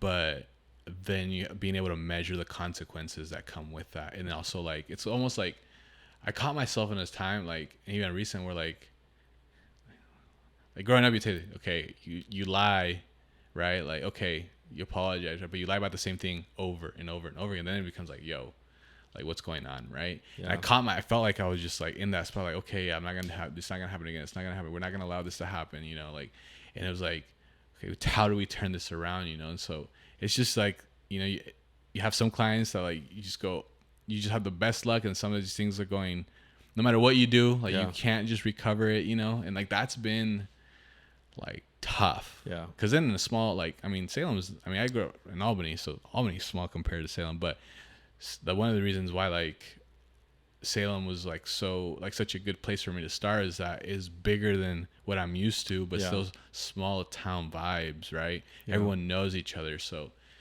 being able to take care of like one person and have the word of mouth, right? Versus in Portland, it's a different vibe, right? And so it's just like going back and forth, and like at the end of the day, I mean, I think once people like hear you out in terms of like what really happened, like they can understand. But at the end of the day, you let someone down, right? Yeah. Or at the end of the day, if like you do someone solid, like you do someone solid, right. You know? So for sure, like those are things where you grow, and then you're like, okay. Yeah. You know? Yeah, I mean, it's all just learning lessons. I mean, especially starting a business, growing a business. I mean, all those things, you know, we could have, you know, a company like Dalkey's thinking about coming on, right? 5 generations. I bet you they've made in 100 years every mistake you possibly can, you know? Yeah. And I'm sure they still make some mistakes, but maybe at a slower pace and a smaller scale. But you know, I've yet to meet a business owner that was like, "Hey, I just made all the right moves. You know, never made any mistakes." For sure. You talk to people close by, right? That you like, and I talk to a lot of business owners, right? And they tell you the same thing. Like the ones that are established and made it, you know, it's like, okay, like these are the things I probably, you know, like if you do mess up, like find a way. No matter how long it takes you, find a way to make it right. Yep. You know, no matter how much you gotta dig yourself out of that hole. Because that goes a long ways, right? Yep.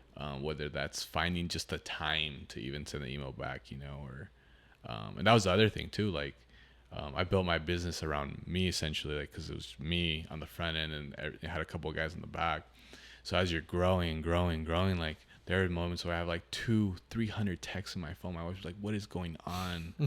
Like, you know, and then like at that time, like when we're starting, like I had to put my phone down to work because I couldn't not like I don't wrap cars all that often like now, but it was like the emails and then the voicemails, and then like it's just like, and then like the sucker in me like for the game, like for the business is like, okay, go. But at the end of the day, like you can only text back so much, so fast, like and so that was like some people were like, you know, getting advice like, well, you've probably grown too fast, grown out, and like you have to sustain it. And then easier said than done, right? While still trying to pay the bills, while still trying to like, you know, it's just, but at the same time, it's like, are you cut out for it? You know, like, I mean, it very easily you could, I mean, close it all down and go get a job, go work for someone, you know, or you can keep pushing through, you know.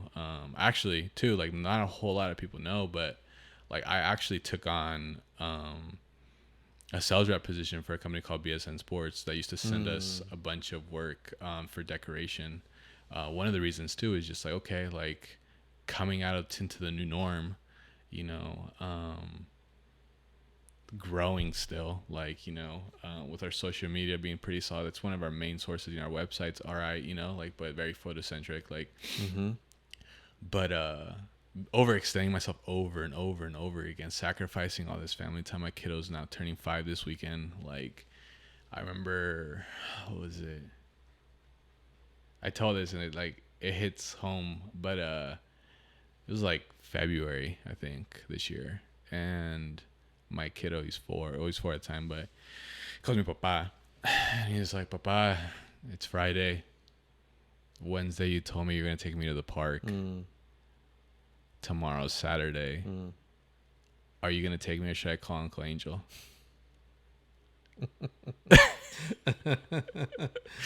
And man, like I'm telling you, it crushed me. Yeah. Crushed me, because then, like in my head, I always knew.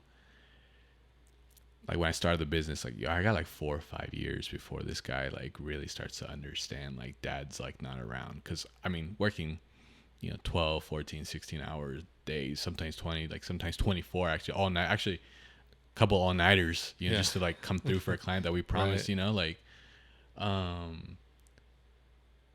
and that time's up for me, right? Like, so now it's not a matter of like grinding to get there. It's like, okay, now how do I balance? Yeah. And so then I walked in one morning, like the next, that Saturday, and I'm like, okay, well, I have to get to work at like 3:34, to make this happen. Like, so I can take this guy out. Luckily he's not an early bird. Like, it was like, I promised myself too, like looking back and reminding myself like, yo, when you walk into this job, like it's not fun anymore. You have to make changes. Like I promised myself that. It's all fun and games now, but like if you walk in and then it becomes like a legitimate, like I have to do this job type of thing, then you have to make changes. Like what that means that in the future, you'll find out. And like right away I was like, man, I walked in, opened the shop, and I was like, like I'm burnt out. Like the opportunity is always going to be there. The potential is always going to be there, but I have to scale. Like I have to take care of my mental health. I have to take care of my, and this like robot or like go-getter young buck type dude that I thought that I was, like I am, but I'm also human, and I just ran out of steam. And it's not to say that I can't get that momentum back, get myself in a good state, but I have to make a change. So at the moment in time, it was like, okay, well, like how do we scale back? The vinyl side is definitely less, like a little bit more repeat. Some of the clients that we have, like the designs don't change a whole lot, and it just felt like a lot of my time was going to managing the apparel side of things. So I was like, okay, I'm going to scale this back. In the midst of that, opportunity came with this company. They're like, hey, you'd be really good at this, like we have someone we're going to promote. Long story short, I was like, nah, no thanks, because working with the high schools, colleges and stuff, like I knew, I was like, if I'm trying to like focus on my business, like how am I going to go do this whole other like job, But at the same time, like I have some key employees that it's like, okay, like, and I haven't really taken a whole lot from the, I've been like trying to feed as much as I can back to kind of get us out of this like funk, through COVID, right? To like, so we can take those big steps and kind of get some sustainability again. Because everyone looks on social media like, these guys killing like the must be nice type of things, right? Yep. But in reality, we're just like, enthusiasts that like putting everyone collectively, whether it's extra time or just like their time. And like a lot of people joke around. I hear like, if someone sells you on like a family culture, it's probably toxic, right? Like, but that's what Brandon of Advantage Heating, he actually said that on here.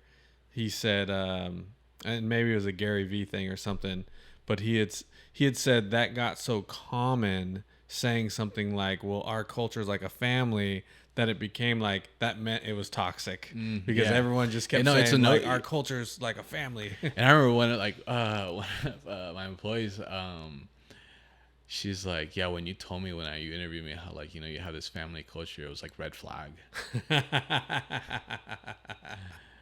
She's like, but I also right at like college, I needed a job, so I had to take it. And I was like, oh, thanks, like, but no, like, I mean, honestly, like when you don't understand like the HR side of things, right? And like you just have to learn that, like, yeah, you do have to, the terminology and like the way that you paint everything, like that's all like it's a real thing, right? But they stopped, so they had 35 employees, if I'm remembering this right, like 2 years ago. They have 70 plus now. But they actually talked about how they purposely stopped using that term family, and now they're more like, I think, using the term community, just because of what that term was inferring to a lot of people, or like you said, like, ooh, red flag. I mean, you wouldn't even know if that person wouldn't have told you that. For sure, yeah. But like, yeah, they've grown really fast. And even that's like a big thing in their like their work culture is they're being purposeful of these different things that are being said and whatnot. Well, yeah, I mean, it's just like I work really hard on not calling customers customers. I try to view whether it is I mean customer, but I view everyone as a client.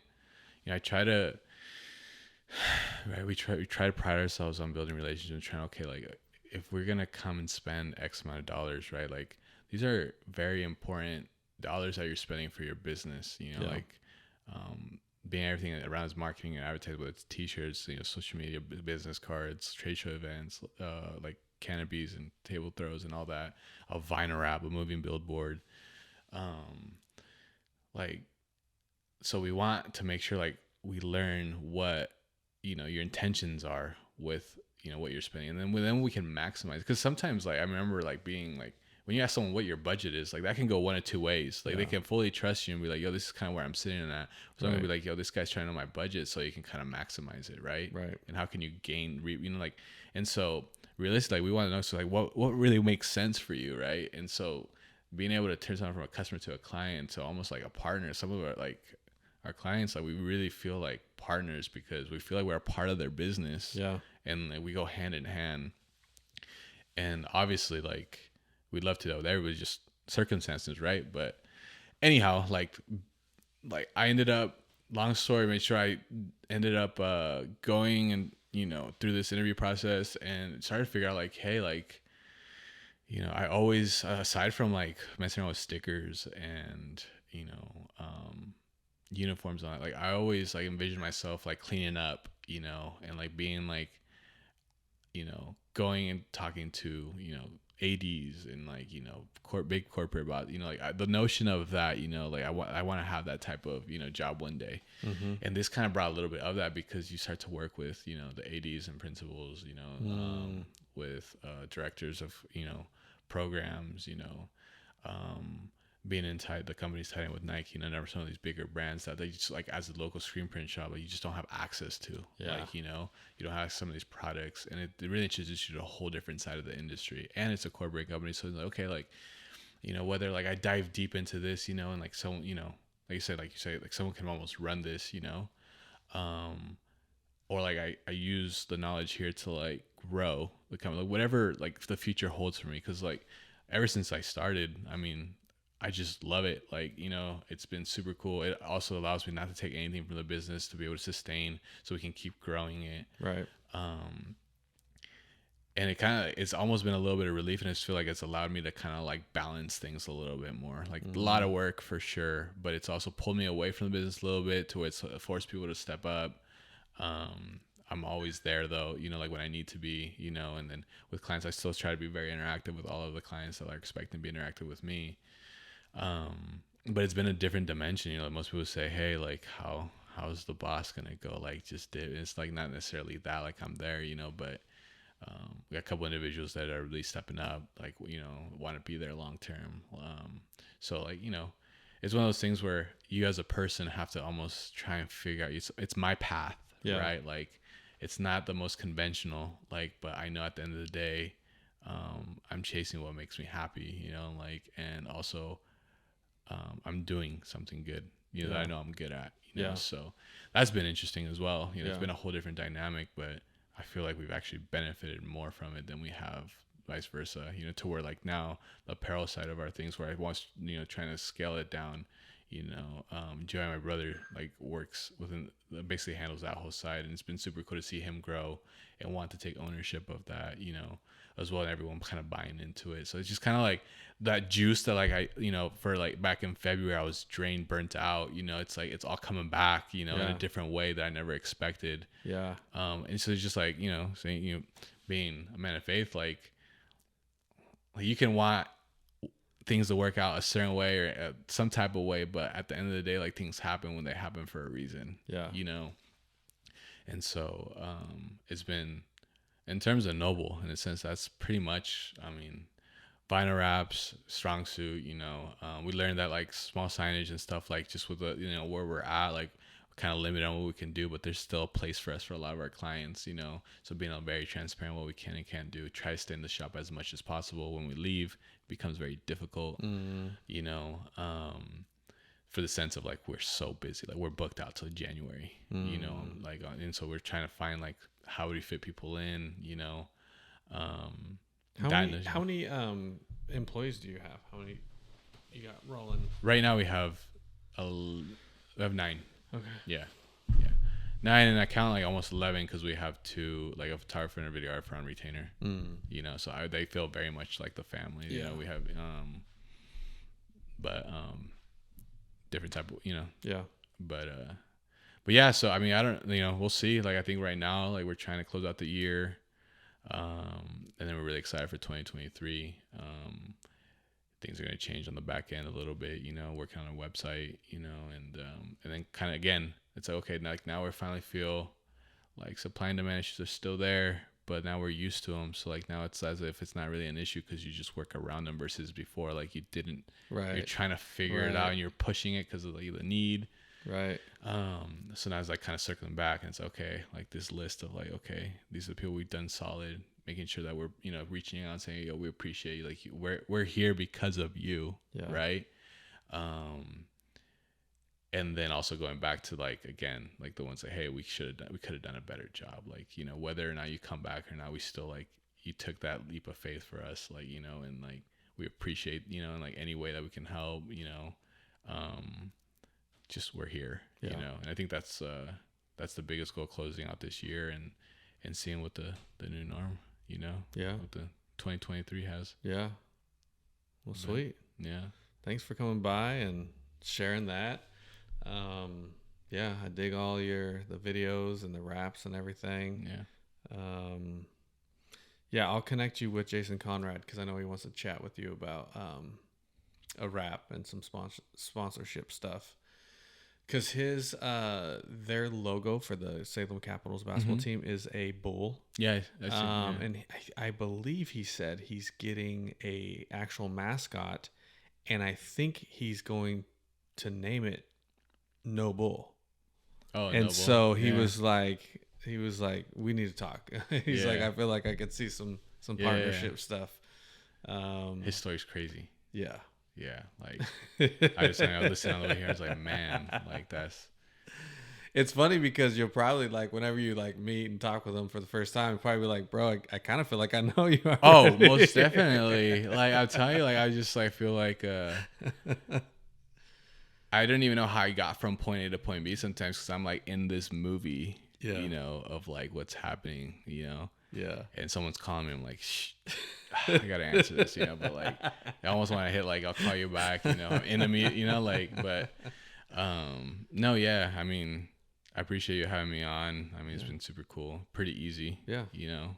Yeah, that's what I tell people. You know, I definitely get people that they're like, "What questions are you gonna ask me?" And I'm like, you'll lead it. We'll just see where it goes, and yeah. Yeah, I mean. Talk for days, honestly, you know, but yeah, that's it's been cool. I appreciate it. Yeah. And good luck starting up. Maybe this will help jumpstart, you know, getting all your equipment set up and start I'll have to have you on, some podcasts. Yeah, and absolutely. It's it's definitely a channel. I mean, I know there's some businesses that they have plenty of business, so they're not really looking to grow or expand or whatnot. But there's a lot of businesses out there that would love more business, and I feel like this is a channel that definitely attracts. I mean, if done in the right way, and you know, make it look good, sound good, be on the right platforms, talk about something you enjoy. I mean, that's one thing about Gary Vee. He's always like, just be yourself. Just be yourself. Don't try to don't fake it. Don't try to be. They're gonna see it. And so, like you were talking about, like, rather than comparing yourself to the competitors, like what do I want to be? How do I want to be represented? And there's so much business to go out, right? Even like the smallest town, right? Like, but even like in Salem in general, like there's so much. And like, I think that was one of the things that was tough for me because when I went to California to get a training course and certification, there was like 6 rap shops within the square mile. And they're all like, they all work together, like, and they all have a huge following, and that was cool because like I think one of the topics is like, such and such does really cool work, and you tag this guy. He's like, oh yeah, like this is my guy, like he's over here, and such is over here. I'm like, what? Like he's right around the corner. He's like, and such is right around the corner. Like, yeah. And like it's just like it's one of those things. And like, you come, when I first opened, like I didn't have the best of luck like networking. I don't know if my delivery wasn't right, or like I don't know, people just I was young, like, and so I think early, I don't think that I didn't. I'd be lying too. I took a little bit of offense to it, right? But then as you grow and you mature, you're like, no, like I just gotta focus on me, right? And eventually those doors like kind of will reconnect, right?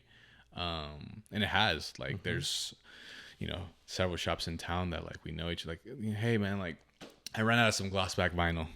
Like, can you bail me out? What do you got? I ran out, this, or like, heat gun broke, like, like this and that. And yeah, for sure. Yeah, for sure. I mean, if I have it, great. And that's been super cool. I think some of us have talked about collaborating like on a rap, at some type of event or not. I think everyone's been just so busy. So the idea of that, and everyone's got their own thing going on. But yeah, I mean, I think I don't know how we started talking about that. Well, there's enough for everyone. Yeah. I mean, there you go. Yeah. I'll eventually have other insurance people on here. Yeah. That's one of the, the scarcity misnomers, that there's a limited amount of.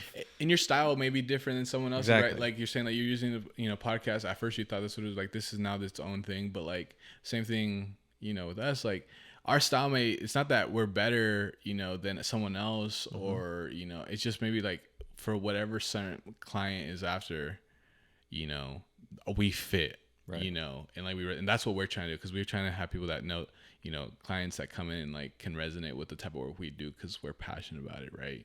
Right. And I think that's like the focus we try. And I know I a competitor, like you could say colleagues in the industry, like in the area, like also root themselves on, so yeah, for sure, like enough to go around. And yeah, another thing Gary talks a lot about is, this idea of like, if I put people down, it's going to make me feel better and whatnot.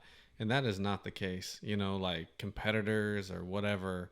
Like you're saying, like, the other dudes around, and, it's like, it's never going to hurt to like get to know people, even if they're like in your same field. And because you never know, maybe they do want to collab, or maybe they're actually watching you, and you didn't even realize they were watching you, or maybe they want to sell at some point and they're like, yo, you want to buy my business? And now I mean, there's really no downside, because I think a lot of times, especially you get to know them and you're like, yo, like they're just normal like me. Like there's no, I mean, that's one thing, as I've been having, you're close to my 20th interview, and most of them have been business owners. So thank you. Most of them have been business owners.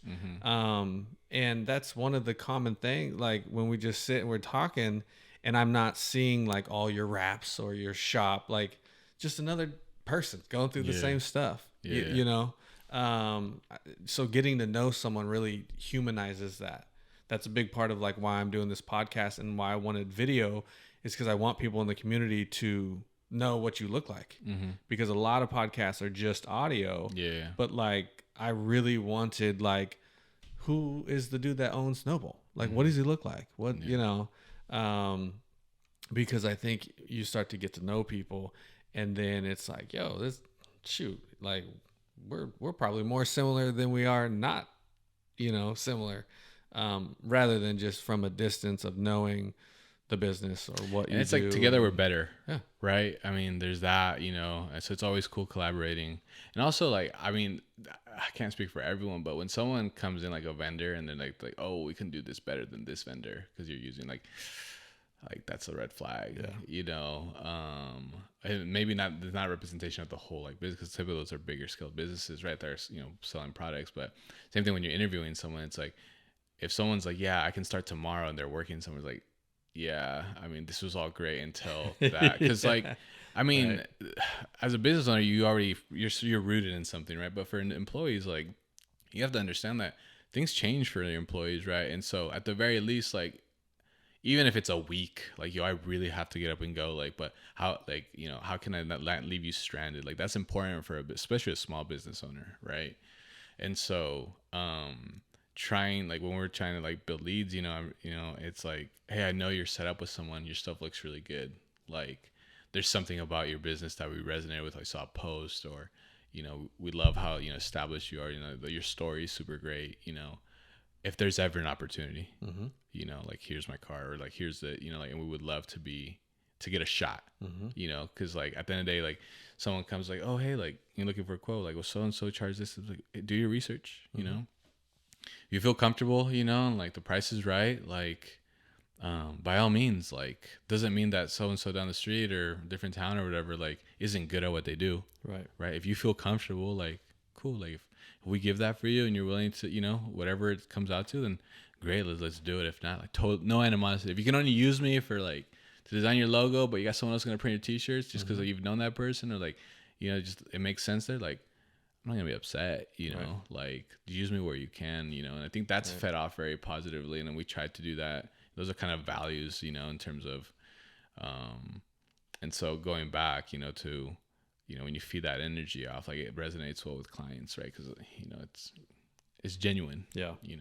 Yeah, I mean, we have some insurance clients where like their home and auto stuff is with their agent, but that agent really only does home and auto, and then like we're doing their business insurance. Oh yeah. And it's, I mean, whatever fits, or that might be their best friend, but they just kind of do that, but they don't do this other stuff that we do. Great. Like, and we won't bug you about your home and auto. You got it where you want it. It's good there. Cool. We'll do your business stuff. Same thing with what you're saying. I mean, you kind of do multiple things, and, that approach is good, because then there might come a day where maybe that person that was doing all that stuff isn't doing it anymore or whatnot. And then they're going to trust you with that now. Yeah. Things change. Right. Yeah. Even when we build logos, like, sometimes in our industry, it's like, hey, we'll design it at no charge. For us, it's like, no, like your logo is, your branding is like sacred. Like that's your Nike, that's your, your Under Armour, that's your Columbia, your North Face. Like,